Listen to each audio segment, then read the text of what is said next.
Hi everybody, I hope you're doing well. Before I begin this video and you'd like to use OCD Recovery's coaching services, please reach out to Phil at ocdrecovery.com and he'll get back to you as quick as he can. So today guys, I just wanted to speak about fears of leaving family behind. So aka, something bad happens to us, we might pass away and then our families are left to fend for themselves. And this can be a subtle driver of many OCD fear cycles. So, contamination, OCD. What if I get a disease or get sick and then I end up passing on and leave my family?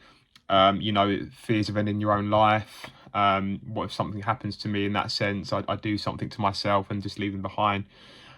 Sleep fears. What if I don't wake up and I leave my family again? It's also like that fear of losing control. So this can be a driver of many OCD themes and cycles, right? So it's very important that we just break this down and look at it from a more rational perspective.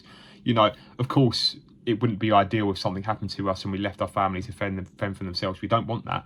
But the reality is that we are going to die one day, and that might be before our family, that might be after our family. We might live to the age of 80, we might live to the age of 30. We just don't know when that death's going to happen. So either way, the core fears are still going to be there and they need to be broken down, right? So with this, right, so part of the package of having relationships, having a family, having a spouse, having kids, is that we are going to depart from them one day.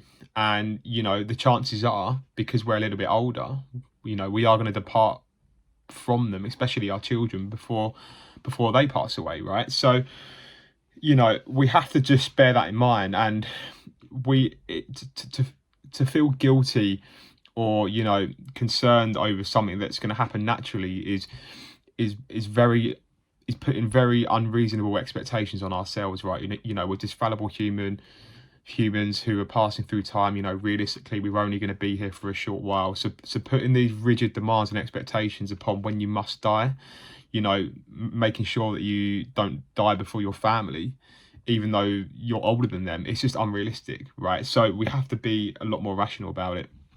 And the reality is that, like I said, we are going to depart from them one day, and the likelihood is that's going to be before them. So even if that does happen, though, we need to be rational. So there are mitigating factors in that regard. So, say we did pass away before, the family, the spouse and children, we can have a life insurance policy. So, we pass on and then our family receives payouts, like healthy sums of payouts, like once we pass away. So that can help them financially. There's also support groups. If something happens to you, then there can be support groups for the family. You see this around when people take their own lives. There's actually support groups for that. And you're not just doomed. Like there is help, social services, that sort of thing. So there is actually mitigating factors if something, God forbid, did happen to you. Also as well, we can think about how we might have dealt with the passing of loved ones, right? We do feel grief for a little while, but you find that we get on with our lives. Like I've had my family members die in my life, and yes, at the time it's very uncomfortable, but you adapt to that. And here I am now. Yes, I do think about them sometimes, but I move on with my life. You adapt to the grief, right? So who's to say that they also couldn't do the same? Also as well, you find that when somebody might pass on in the family, it actually brings together the family even more. The family grows stronger, that emotional bond like tightens in many ways. There's a lot more support for each other because people in the family sort of pull together and help each other, and it actually creates a path for better relationships. So if something happened to you, you can potentially take comfort in the fact that your family will grow stronger together, and pull through together, And also as well, like if we passed on before them, we'd be too dead to realize that we've passed on before them, right? So it's actually very futile to expend energy and waste time worrying about this, because we won't even be there to realize this fact because we'll be too dead. Like death is literally, you're alive in one moment, you have the conscious state, and then in the next moment you're in the unconscious state because there's just nothing.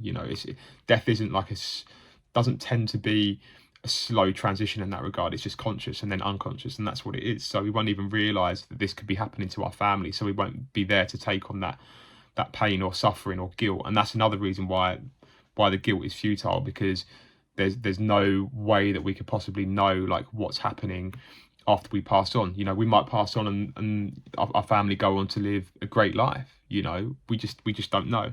So, you know, with these things, it's important that you take the risk, and you know, you don't spend your time succumbing to these compulsions and avoidance behaviors that just aren't necessarily going to have a bearing on things anyway, right? And you know, that's the thing with OCD. You know, we think these compulsions and safety behaviors are helpful, but in reality, no amount of compulsions and safety behaviors are going to scientifically affect what happens to us, right? So that's really key. And then, you know, I think with this, you know, fear of leaving family behind, using that as motivation to spend time with them and really to make the most of the time that you have with them, because, you know, death is coming for all of us, right? And I think in a way that's quite liberating, because it can really help us to enjoy the time that we have with our family and really make the most of that, right? It'd be unnatural to live forever. You know, if people live forever, there'd still be people around from like the 1600s, and you can imagine how sort of crowded and, you know, inefficient it would be to live. So yes, we're on borrowed time, so that's actually something that you can use on motivation to actually you know, enjoy your life with your family and improve the relationships in that regard. So yeah, just have a think about, you know, how you might be engaging in safety behaviors and compulsions just to try and you know, put off death so that your family aren't left behind. You know, like I said, either way, the likelihood is that we are going to leave them before they do. And you know, it's important to look at the mitigating factors. Another one as well, like imagine if you left your family behind and, you know, you got a spouse and young children. Who's to say that there's not another person who comes along in their life and actually really helps and supports them? You know, you can have stepmoms, step-granddads, stepdads, step-nans, all that sort of thing. And you know, who's to say that somebody wouldn't come along and actually, you know, pick up where you left off and really help them out? You know, there's so many mitigating factors in life, and you just have to have sort of the you know, the understanding to see that we actually can adapt to death. You know, we're hardwired to deal with death because it's part of living, you know. And you can think about how you've dealt with that in the past as well, like I said, and you can, you know, take credits from that and see that, you know, people actually can respond to it. So you know, just think about the worst case scenario here. Think about really decatastrophizing passing away and leaving your family behind. You know, think rationally. The extreme emotions have to come down, and yeah, just have a think about things in that regard, because it's a common topic that's sometimes missed. Okay, thanks everyone, and I'll see you on the next video.